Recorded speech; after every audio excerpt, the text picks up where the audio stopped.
Si l'essence est capable de faire fonctionner aussi bien une tondeuse à gazon qu'une supercar italienne, pourquoi est-elle inadaptée aux camions? La plupart des gens pensent que c'est uniquement une question de prix à la pompe, mais ce n'est que la partie émergée d'un iceberg d'acier et de feu. La véritable réponse réside dans une guerre centenaire entre deux philosophies de combustion, dont le champ de bataille n'est pas plus grand qu'une tasse à café, l'intérieur d'un cylindre. Imaginez que vous deviez convaincre 40 tonnes d'acier et de marchandises de sortir de leur repos et de se mettre à rouler. Ce n'est pas une tâche pour un moteur à essence, aussi puissant soit-il, cela nécessite une poussée brutale que l'étincelle ne peut tout simplement pas fournir. Presque tout ce que vous touchez en ce moment vous est parvenu parce qu'une machine a accompli cet exploit monumental et elle l'a fait en utilisant un secret que l'essence ignore complètement. Dans cette vidéo, nous allons détailler les raisons techniques et physiques pour lesquelles un camion à essence serait un désastre total.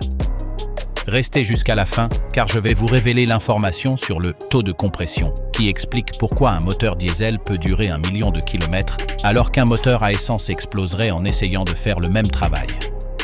Car lorsqu'il s'agit de force brute et d'endurance infinie, il n'y a qu'un seul roi. Et cette couronne ne se forge pas avec des bougies. Bougez l'immuable. Tout commence par une loi fondamentale qui n'est pas écrite dans les livres d'ingénierie, mais dans la réalité brute de chaque quai de chargement, chaque mine à ciel ouvert, chaque chantier d'infrastructure. La raison d'être d'un camion, son essence la plus pure, n'est pas la vitesse. Ce n'est pas non plus l'élégance, le luxe ou l'accélération vertigineuse. Sa mission première, son serment d'acier, est de générer de la force. Une force si tangible qu'on peut presque la toucher, une force qui se mesure à la capacité de vaincre l'inertie des masses qui défient la gravité et le bon sens. Imaginez un camion à benne sortant d'une carrière, ses pneus massifs enfoncés dans le gravier, sa benne chargée de 60 tonnes de roches. À cet instant, lorsque le conducteur sélectionne la vitesse et appuie sur l'accélérateur, ce véhicule ne demande pas des chevaux vapeur au galop. Il réclame du couple. Le couple est le véritable muscle du monde industriel, l'équivalent mécanique de la tension dans les tendons d'un haltérophile olympique à la seconde précédant le départ. C'est la force de torsion appliquée directement à l'essieu qui transforme l'explosion contrôlée dans les cylindres en une poussée rotative capable de faire tourner ses roues, de briser l'adhérence au sol, d'initier la lente, majestueuse et lourde avancée de la civilisation. C'est le premier et le plus important filtre par lequel passe toute technologie qui aspire à propulser un camion. Peu importe qu'elle soit, raffinée, efficace ou avancée. Si elle ne peut pas générer des montagnes de couple à des régimes absurdement bas, presque au ralenti, elle ne peut même pas se présenter à la compétition. C'est ici, sur cet autel de la force brute, que le moteur à essence, roi incontesté des routes légères, rencontre son premier et plus décisif obstacle. Car générer ce type de force ne consiste pas simplement à fabriquer un moteur plus gros. C'est une question de principe, de chimie, de physique pure et dure. C'est une bataille qui se gagne ou se perd dans la géométrie interne et la violence contrôlée de la chambre où le carburant se transforme en mouvement. La bataille à l'intérieur du cylindre, compression contre détonation.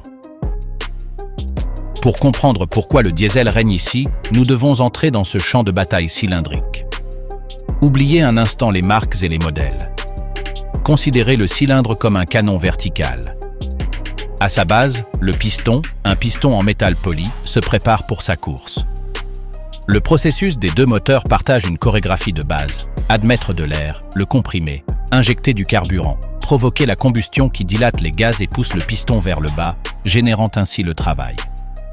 Mais le diable, et la clé de tout, réside dans les détails de la manière dont cette combustion est provoquée. Dans le moteur à essence, l'air et une fine vapeur d'essence se mélangent à l'extérieur du cylindre ou dans l'admission. Ce mélange homogène est aspiré puis comprimé par le piston dans sa course ascendante. Cependant, il existe une limite, un point de non-retour. Si ce mélange d'air et d'essence est trop comprimé, il chauffe tellement qu'il s'enflamme de lui-même, de manière incontrôlée et prématurée. C'est ce qu'on appelle la détonation ou le cliquetis, un bruit métallique destructeur qui martèle les pistons et les bielles. Pour éviter cela, les moteurs à essence utilisent un taux de compression modéré, généralement compris entre 8:1 et 12:1. Puis, au moment précis de la compression maximale, une étincelle électrique jaillit de la bougie, déclenchant une flamme contrôlée qui balaie la chambre. Il s'agit d'un système d'allumage à commande, précis mais délicat. Le moteur diesel, en revanche, fonctionne de manière plus brutale et fondamentalement différente. Seul de l'air pur entre dans le cylindre. Le piston monte et le comprime avec une férocité qui ferait pâlir un moteur à essence. Les taux de compression varient ici entre 14 à 1 et 25 à 1. Cet air, comprimé si violemment, s'échauffe de lui-même à des températures extrêmes, bien au-dessus du point d'auto-inflammation du diesel. C'est alors, au moment critique de la compression maximale, que l'injecteur pulvérise le carburant diesel directement dans cette atmosphère d'air surchauffé et surpressurisé. Le carburant n'a pas besoin d'étincelles. Il se trouve dans un environnement si hostile qu'il explose simplement au contact, presque instantanément et en plusieurs points à la fois. C'est ce qu'on appelle l'allumage par compression. La bataille se définit donc ainsi. L'essence nécessite une faible compression et un allumage externe pour ne pas s'autodétruire. Le diesel exige une compression extrêmement élevée, ce qui est exactement ce qu'il faut pour créer son propre allumage. Et c'est dans cette différence abyssale de pression de travail que réside le premier grand avantage de l'U-diesel pour les travaux lourds, car cette compression stratosphérique est directement liée à la génération de force.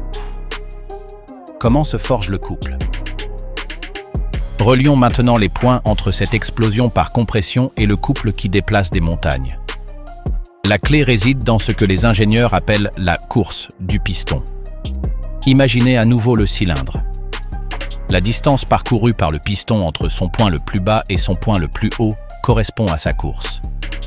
Les moteurs peuvent être à course courte ou à course longue.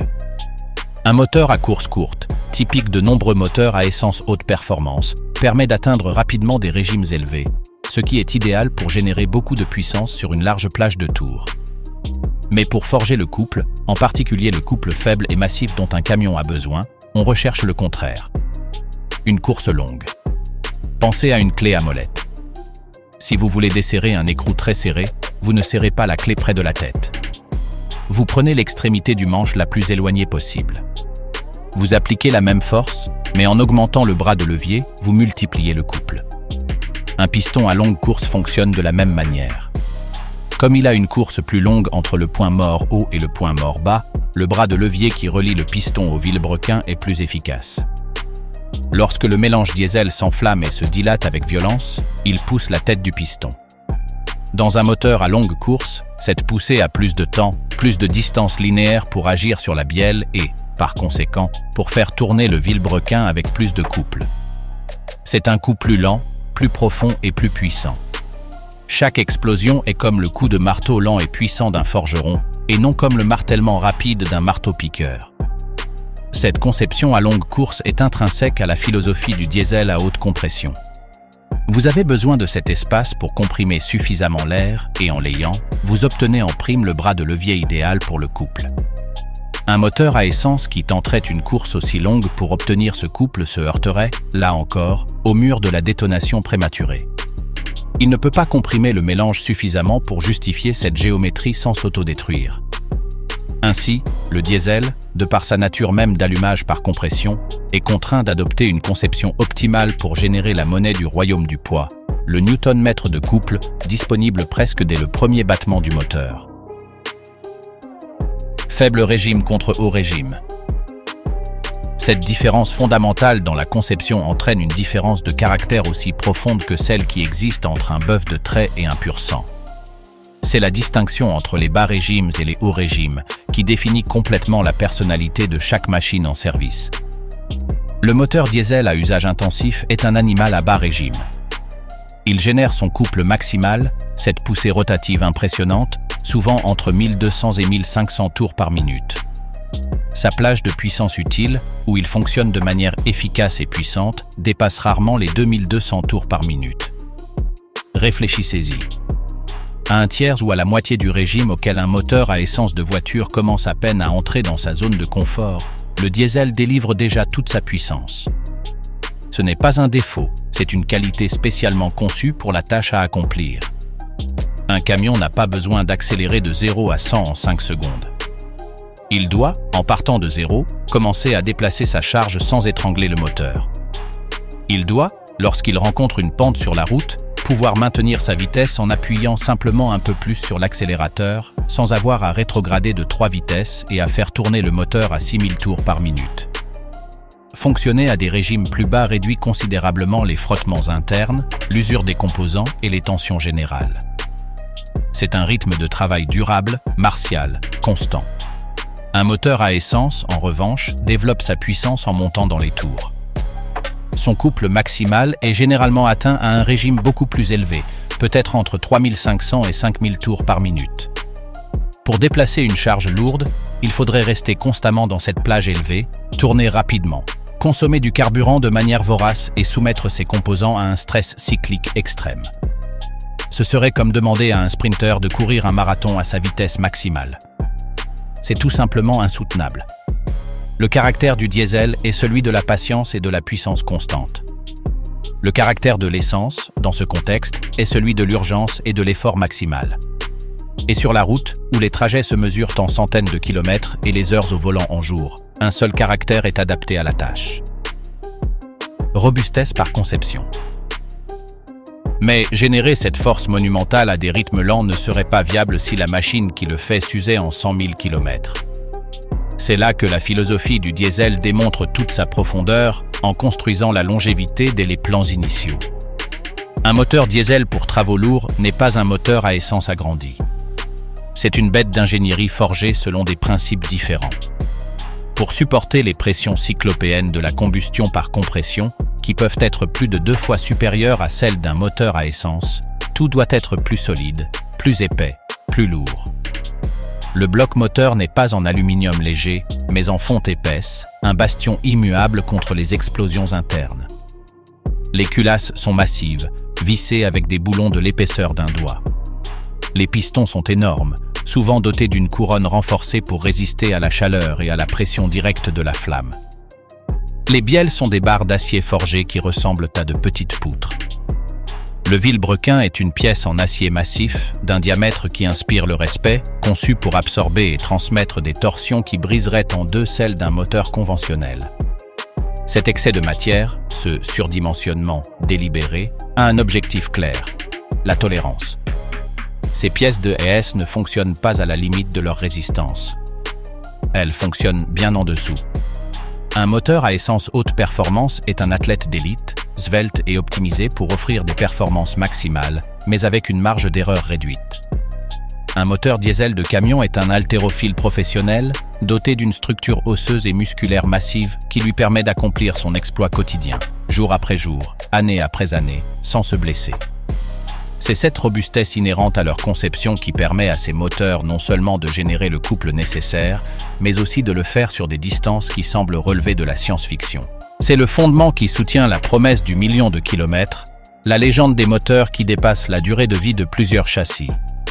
C'est la raison pour laquelle, lorsque la mission n'est pas seulement de pousser, mais de pousser pour toujours, l'architecture diesel, lourde et lente, devient non pas un inconvénient, mais la seule garantie possible.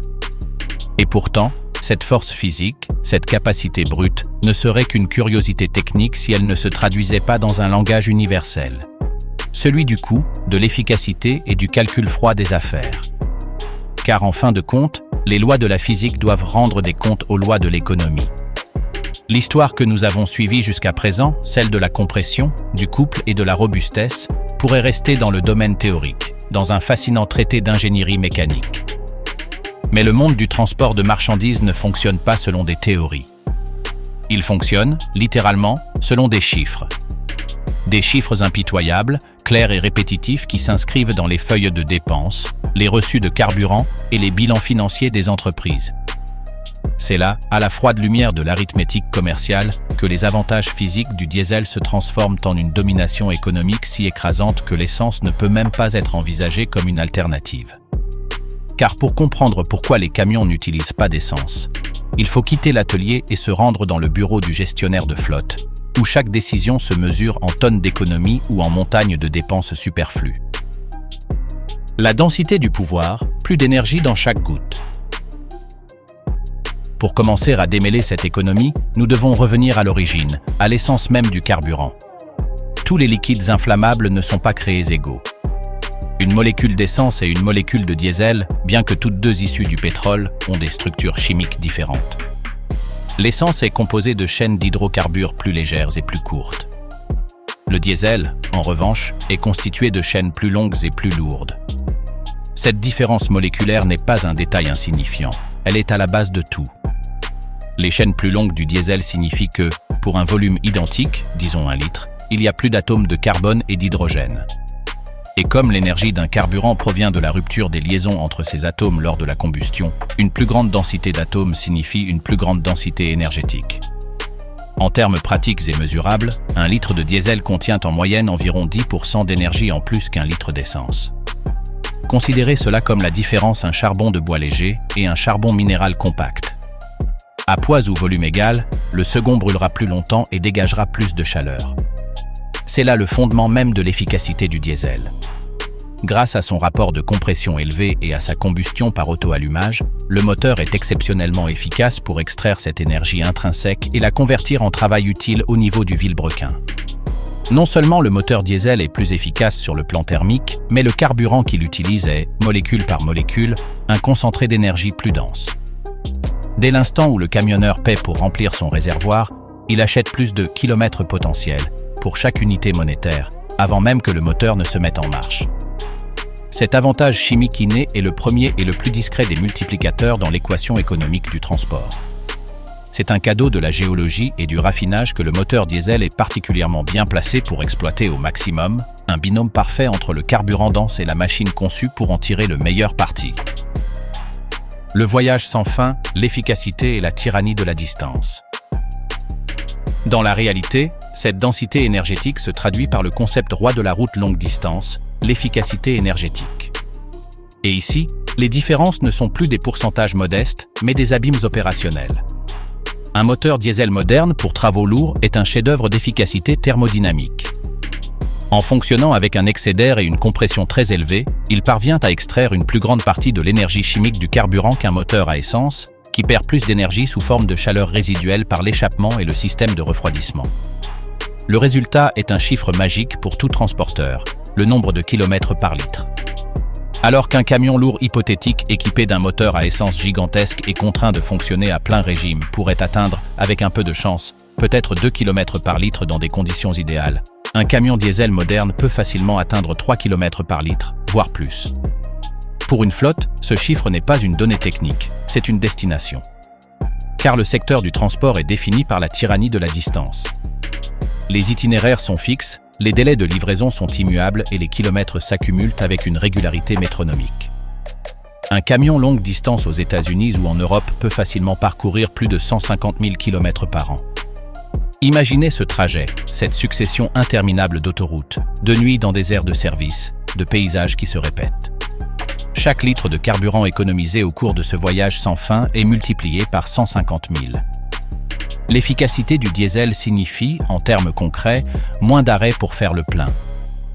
Moins d'arrêts signifie moins de temps pendant lequel le camion est à l'arrêt, moteur éteint, sans générer de revenus. Dans le jargon logistique, cela signifie plus de temps de roulement. Un camion est un actif qui ne rapporte de l'argent que lorsqu'il roule. Chaque minute passée à une station-service, aussi nécessaire soit-elle, est une minute de productivité perdue. Le diesel, qui permet d'avoir des réservoirs d'une autonomie pouvant dépasser 1500 secondes de kilomètre avec un seul plein, réduit le temps d'inactivité, allonge les trajets et rend la planification des itinéraires plus flexible et moins urgente. L'essence, avec sa densité énergétique plus faible et son rendement thermodynamique moindre dans ce type d'application, imposerait un rythme d'arrêt beaucoup plus fréquent, une chorégraphie constante de détours vers les stations-service, une fragmentation du trajet qui serait le cauchemar de tout gestionnaire de flotte. Sur la route sans fin, l'efficacité n'est pas une vertu, c'est une nécessité de survie. Une simulation sur la route, le coût réel d'un « et si ».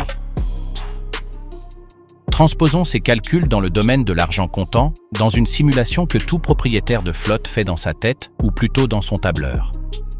Utilisons des chiffres prudents pour notre scénario. Supposons une flotte modeste de 10 tracteurs routiers. Chacun parcourt, comme nous l'avons mentionné, 150 000 km par an. Un diesel moderne, géré de manière professionnelle, peut atteindre une consommation moyenne de 3 km par litre. Cela signifie qu'en un an, chaque camion consommera 50 000 litres de carburant.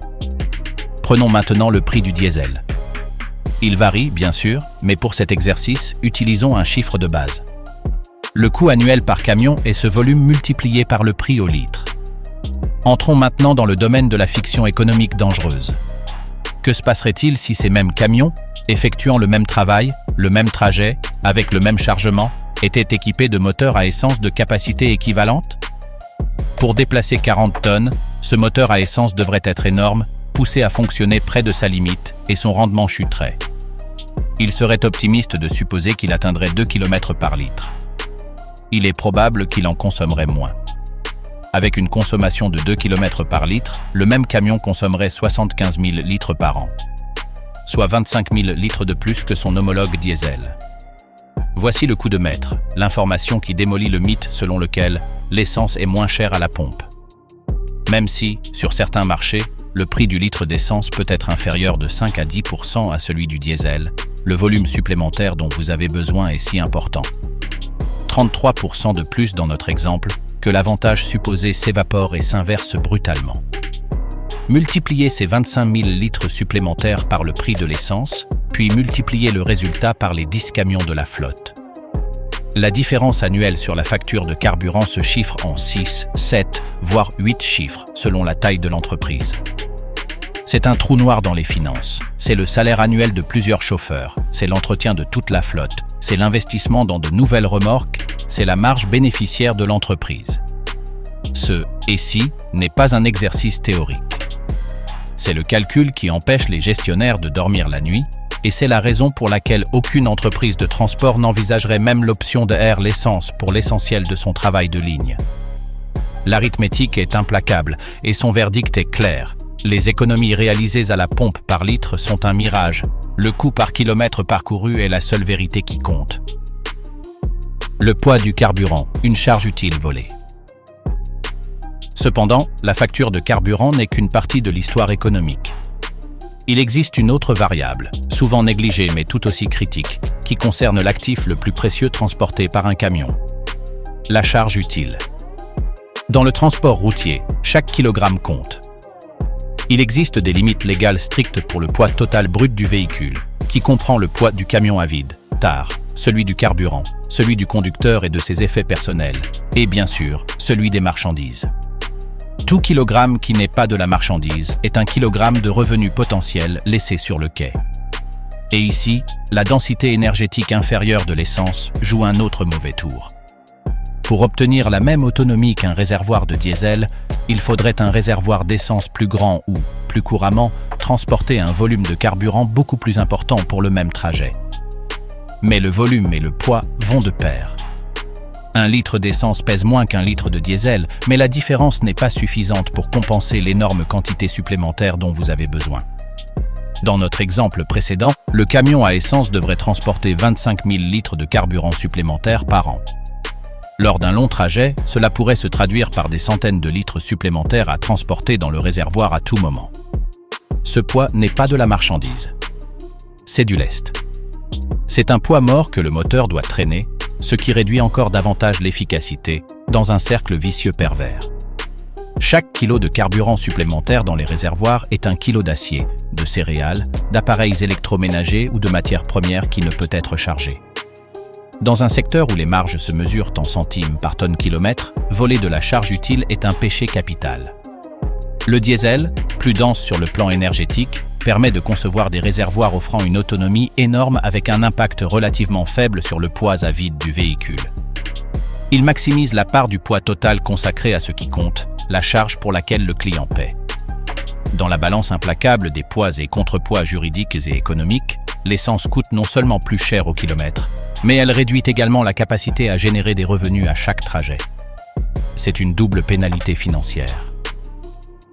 Moins de rendez-vous chez le mécanicien, l'économie de la durabilité. Enfin, nous arrivons au dernier pilier de l'économie diesel qui transcende la consommation et touche à la durée de vie même de la machine, la durabilité et son impact sur les coûts d'exploitation. Rappelons-nous la robustesse de conception évoquée au chapitre 1. Ces blocs de fonte, ces vilebrequins massifs, ce fonctionnement à bas régime ne servent pas seulement à fabriquer un moteur puissant. Ils servent à fabriquer un moteur qui ne tombe presque jamais en panne. Et dans le monde du transport, les temps d'arrêt imprévus sont l'ennemi numéro 1, encore plus redouté que le coût élevé du ravitaillement en carburant. Un camion immobilisé dans l'atelier n'est pas seulement un actif qui ne produit pas. C'est un actif qui génère des dépenses, la main-d'œuvre du mécanicien, le coût des pièces de rechange, les frais de remorquage s'il est tombé en panne sur la route et la perte intangible de la confiance du client dont l'expédition est retardée. L'architecture diesel, lourde et lente, est conçue pour minimiser ces événements. L'absence d'un système d'allumage avec bougies, câbles et bobines élimine toute une catégorie de pannes électriques courantes dans les moteurs à essence. La lubrification du carburant diesel dans les injecteurs et la pompe est inhérente au système, tandis que l'essence, qui est un solvant, peut présenter des problèmes différents. Le fonctionnement à bas régime réduit de manière exponentielle l'usure par frottement et la fatigue des composants mobiles. Un moteur diesel bien entretenu peut dépasser le million de kilomètres avant de nécessiter une révision majeure du groupe motopropulseur. Un moteur à essence soumis au stress constant de déplacer une charge lourde verrait sa durée de vie réduite à une fraction de cette distance, avec des révisions majeures nécessaires tous les 300 ou 400 000 km. Le coût d'une reconstruction ou d'un remplacement complet du moteur est astronomique, capable d'effacer les bénéfices de nombreux voyages. De plus, les intervalles d'entretien préventif sur un moteur diesel sont généralement plus longs. Les vidanges d'huile peuvent être espacées. Les filtres à carburant durent plus longtemps. Le système dans son ensemble nécessite moins d'intervention. Cela se traduit par moins de factures de réparation, moins de jours d'immobilisation programmée et surtout, une prévisibilité absolue. Un gestionnaire de flotte peut planifier l'entretien des mois à l'avance en faisant tourner les camions sans perturber les opérations. L'imprévisibilité d'un moteur moins robuste sème le chaos dans la logistique. L'économie de la durabilité du diesel est donc une économie de tranquillité d'esprit. C'est la certitude que votre actif à 6 chiffres continuera à rouler, jour après jour, générant des revenus de manière fiable. C'est la certitude que le coût total de possession, réparti sur les centaines de milliers de kilomètres de la durée de vie du camion, sera inférieur. Et dans un secteur où la fiabilité est aussi précieuse que la vitesse, cet avantage est le dernier clou dans le cercueil de toute considération pour l'essence dans le transport lourd. Le choix, lorsque tous les chiffres sont sur la table, n'en est même pas un. C'est une conclusion inévitable dictée par l'addition la plus simple et la plus puissante qui soit. Plus de travail, moins de carburant, plus longtemps, avec moins d'interruptions. C'est l'arithmétique qui fait tourner le monde.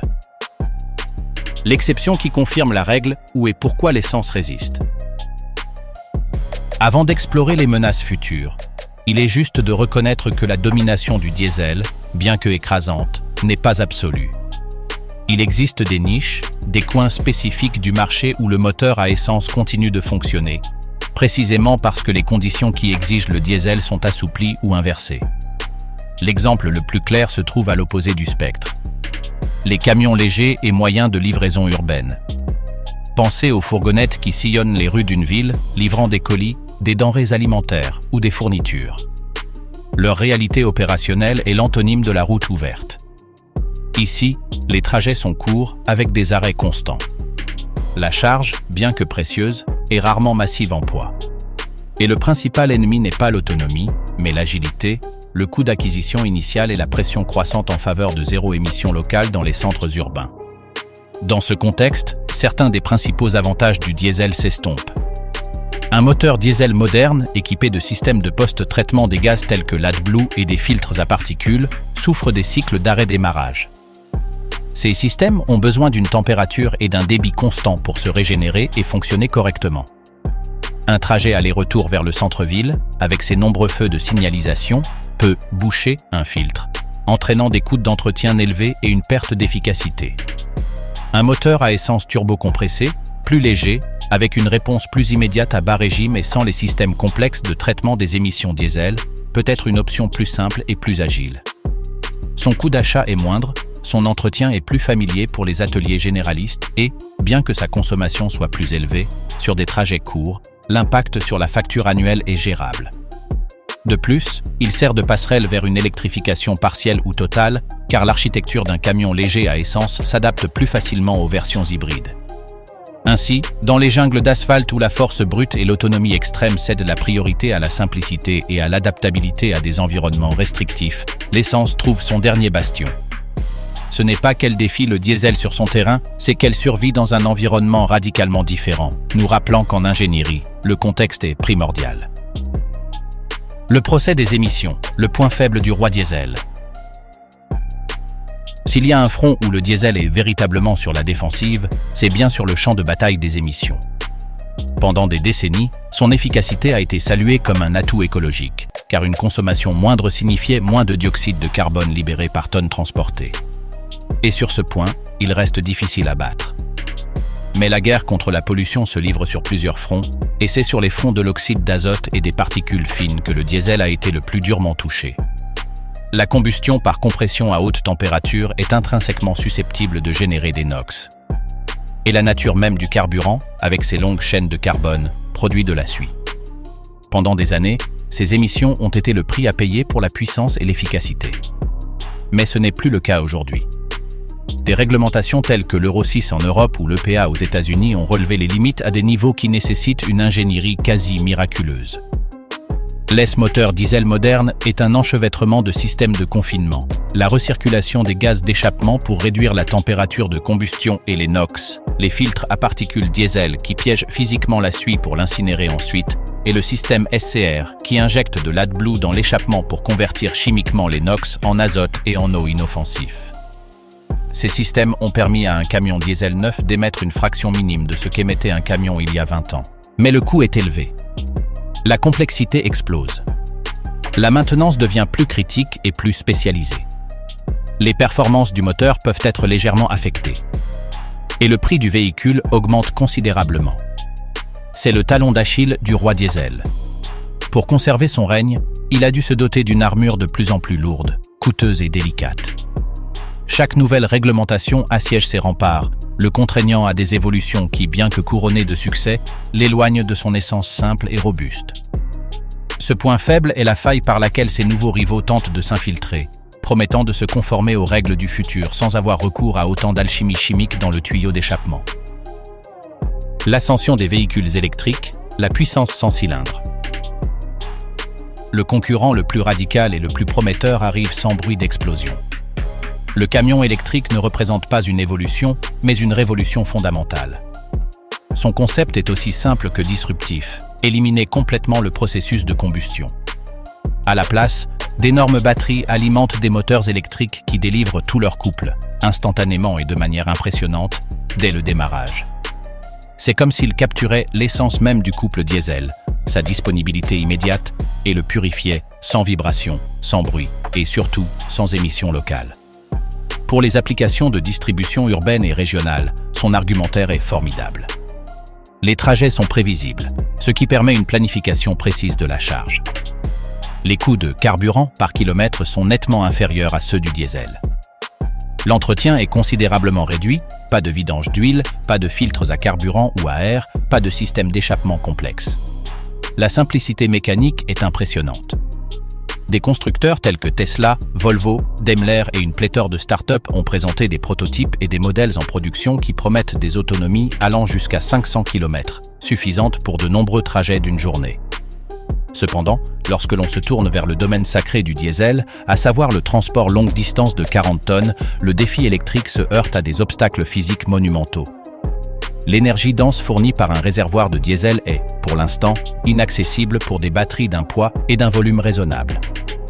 Pour égaler l'autonomie d'un camion diesel, il faudrait une batterie si lourde qu'elle volerait une partie cruciale de la charge utile, annulant ainsi l'économie du voyage. Les temps de recharge, même ultra rapides, se comptent en heures, et non en minutes comme pour le remplissage d'un réservoir. Et l'infrastructure nécessaire pour recharger simultanément des dizaines de camions dans une aire de service est comparable à la demande électrique d'un petit village. Le coût d'acquisition initial reste prohibitif. L'électrique n'est donc pas un remplacement direct, mais un perturbateur qui crée un nouveau domaine parallèle, principalement dans le transport à courte et moyenne distance, poussant le diesel à se replier et à se consolider dans son domaine naturel. La route ouverte est sans fin. Les autres prétendants, le gaz naturel et l'hydrogène. À ce carrefour, le diesel voit également arriver d'autres prétendants qui, comme lui, conservent la philosophie du ravitaillement rapide et de la poursuite du trajet, mais promettent un profil plus propre.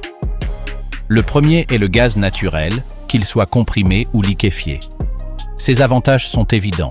Des émissions de particules et de NOx nettement inférieures à celles du diesel et un coût par unité d'énergie qui peut être très compétitif.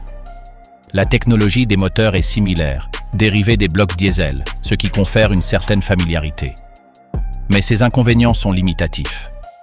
Sa densité énergétique est encore pire que celle de l'essence, ce qui oblige à utiliser des réservoirs énormes, lourds et volumineux qui, là encore, réduisent à la charge utile. L'infrastructure de ravitaillement est rare en dehors de routes très spécifiques. Et, bien qu'il soit plus propre, il reste un combustible fossile qui émet du CO2. C'est un acteur de niche, idéal pour les flottes captives avec des itinéraires fixes et leur propre base de ravitaillement, comme les camions poubelles ou de distribution dans les ports, mais pas un concurrent généraliste. L'autre grand prétendant, entouré d'une aura d'avenir prometteur, est l'hydrogène. Deux voies s'offrent ici. La pile à combustible à hydrogène, qui génère de l'électricité à bord pour alimenter des moteurs électriques, offrant l'expérience de l'électrique, zéro émission, couple instantané, avec l'avantage d'un ravitaillement rapide et d'une grande autonomie. Et la combustion d'hydrogène dans des moteurs adaptés, une option qui conserve la mécanique traditionnelle mais brûle un combustible qui ne produit que de la vapeur d'eau. Le potentiel est immense. Cependant, les ombres sur cet avenir sont longues. La production d'hydrogène vert, par électrolyse à partir d'énergies renouvelables, est encore très coûteuse et à petite échelle. Les infrastructures de transport, de stockage et de ravitaillement sont quasi inexistantes. Les coûts des camions à pile à combustible sont astronomiques. Et l'efficacité globale du processus, de la centrale électrique à la roue, est inférieure à celle d'un véhicule électrique à batterie. L'hydrogène est la grande promesse, le rêve d'un avenir sans compromis, mais son horizon d'adoption massive dans le transport lourd se mesure en décennies et non en années. L'adieu n'est pas pour aujourd'hui, pourquoi le diesel reste sur le trône. Face à ce panorama prometteur pour les véhicules électriques, à l'hydrogène utopique et au gaz naturel limité, on pourrait se demander si nous assistons au déclin immédiat du diesel. La réponse, froide et technique, est un non catégorique. Pour une raison simple, pour la tâche spécifique, monumentale et économique qui définit le cœur du transport mondial de marchandises. Il n'existe pas aujourd'hui, et il n'existera pas dans la prochaine décennie, d'alternative offrant l'ensemble des avantages. Le diesel continue d'offrir une combinaison imbattable, une densité énergétique extrême, une infrastructure universelle, un coût d'acquisition raisonnable, un coût total de possession prévisible et une robustesse éprouvée sur des millions de kilomètres. Alors qu'un camion électrique peine à parcourir plus de 800 km à pleine charge sans ruiner sa capacité de paiement, un camion diesel le fait sans sourciller et peut faire le plein n'importe où sur un continent en 5 minutes. Alors que l'hydrogène cherche désespérément à se doter d'un réseau de stations, le diesel en possède déjà une à chaque sortie d'autoroute. Son règne est en train d'être redéfini, pas de prendre fin. Il se contracte à la périphérie, dans la distribution urbaine, où l'électrique progresse, mais il se renforce et devient plus efficace et plus propre dans son cœur de métier, le transport longue distance. Les moteurs diesel de dernière génération sont des prouesses techniques plus impressionnantes que jamais, avec des systèmes d'injection nanométriques de précision, des turbos composites et une gestion thermique intelligente qui frôle les 50% d'efficacité thermique, un rêve pour tout moteur à combustion. Ils resteront, pendant de nombreuses années encore, l'épine dorsale de l'économie mondiale. Leur disparition n'est pas à l'ordre du jour. Ce à quoi nous assistons, c'est à la fragmentation de l'avenir. Une mosaïque où l'électrique dominera la ville, le diesel continuera de régner sur la route, et le gaz naturel et l'hydrogène occuperont des niches spécifiques. Le diesel n'est plus le seul roi d'un royaume unifié, mais il reste l'empereur du territoire le plus vaste et le plus critique. Celui où la physique, l'économie et la logistique s'unissent pour exiger l'impossible, jour après jour, kilomètre après kilomètre. Ainsi, la prochaine fois que vous verrez un camion rugir sur la route, rappelez-vous que son choix de carburant n'est pas un caprice ou une simple économie à la pompe. C'est le résultat final d'une équation centenaire, sculptée par la physique de la compression, forgée sur l'enclume de la durabilité et affinée par l'arithmétique implacable des coûts. Le diesel n'a pas gagné parce qu'il était le moins cher, mais parce qu'il était le plus performant pour les tâches les plus difficiles. Son histoire témoigne de la manière dont l'ingénierie répond à des exigences brutales par des solutions élégantes et robustes. Et tandis que l'avenir apporte de nouveaux défis, la leçon reste la même. Dans le monde du travail lourd, le trône n'appartient qu'à celui qui peut faire bouger le monde, encore et encore, sans faiblir. Le voyage continue, et le diesel, pour l'instant, reste au volant.